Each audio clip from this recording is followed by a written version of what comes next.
जय गुरु माणिक माझ्या यूट्यूब चॅनलमध्ये तुमचं स्वागत आहे.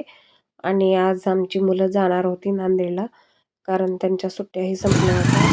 सेमिस्टरची परीक्षा देऊन जवळपास आमची पायीवारी जेव्हा निघाली होती त्यावेळेस आले होते.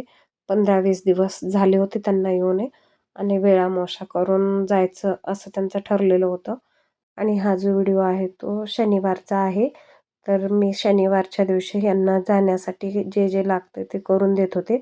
तसं तिथं आपल्याकडे स्वयंपाकाला धुण्याला भांड्याला बाई आहे, पण आईच्या हातचा स्वयंपाक जो असतो तो वेगळाच असतो. ज्याचं त्याला आपल्या आपल्या आईच्या हातचा स्वयंपाक आवडत असतो, तर तितकासा त्यांना रुचत नाही तो स्वयंपाक.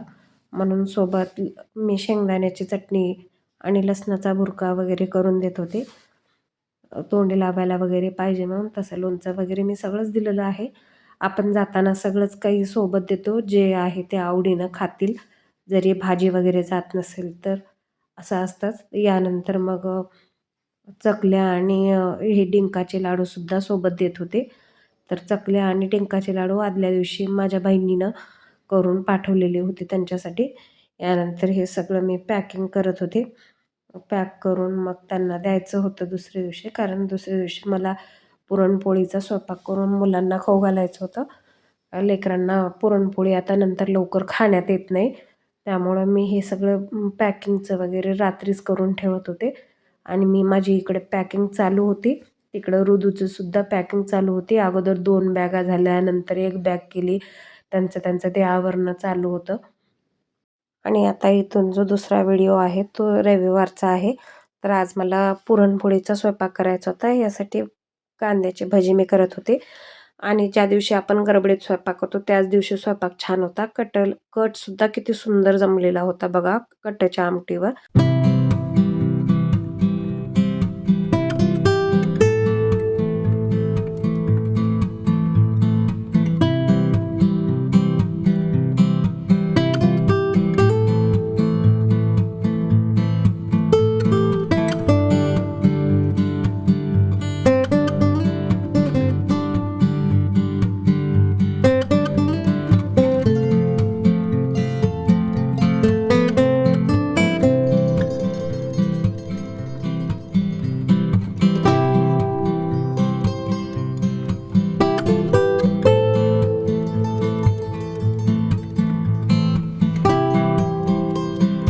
जवळपास मी सगळा स्वयंपाक आवरून घेतलेला होता. तर माझा स्वयंपाक शेवटचा दाखवते तुम्हाला. तर कटाची आमटी, पापडं, भजी, पुरणाची पोळी, भात, भरडा असा मी स्वयंपाक केला होता. आणि माझा इकडं स्वयंपाक चालू होता. इकडं ऋदू पौष महिन्यातला पहिला रविवार होता, तर सूर्यनारायणाची पूजा करत होती. तर आज मला गडबड होती, त्यामुळं ऋदूच पूजा करून घेतली. कहाणी वगैरे ऋदूनच वाचली होती. तर याचा डिटेल व्लॉग मी तुम्हाला नंतर शेअर करेनच पुढच्या रविवारी. तर यानंतर लेकरांचं जेवण वगैरे झालं. तर थोडेसे नाराजच वाटत होते, कारण तिथं गेल्यानंतर त्यांचं चालू होतं, म्हणजे शाळा, कॉलेज, पुन्हा नंतर अभ्यास हेच होतं. यानंतर वेळसुद्धा मिळत नाही. आणि नंतर ह्यांचं जेवण चालू होतं आणि इकडं माझे मेथीचे पराठे करणं चालू होतं, कारण मला यांच्यासोबत थोडेसे पराठेसुद्धा द्यायचे होते खाण्यासाठी. कारण आज पोहोचायला निघायलाच 12 वाजले होते. पोहोचायला मग 2-3 3-3:30 तर नक्कीच वाजतात. मग त्यावेळेस ती जाऊन सगळे घरं वगैरे झाडून तिथून स्वयंपाकाची बाई येणार, म्हणजे ह्यांना नक्कीच 4-5 वाजणार आहेत.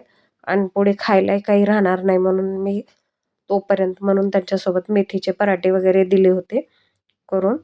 आणि सगळे पॅकिंग वगैरे करून नंतर मी बाहेर आले. आणि तोपर्यंत मार्तंडाची आई ते सगळे आले होते.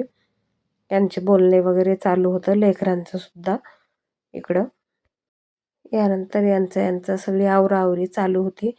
पैसे वगैरे किती पाहिजेत काय नाही लेकरांचं सगळं चालू होतं, कारण इथून गेल्यानंतर त्यांना सामान वगैरे सगळं भरायचं होतं.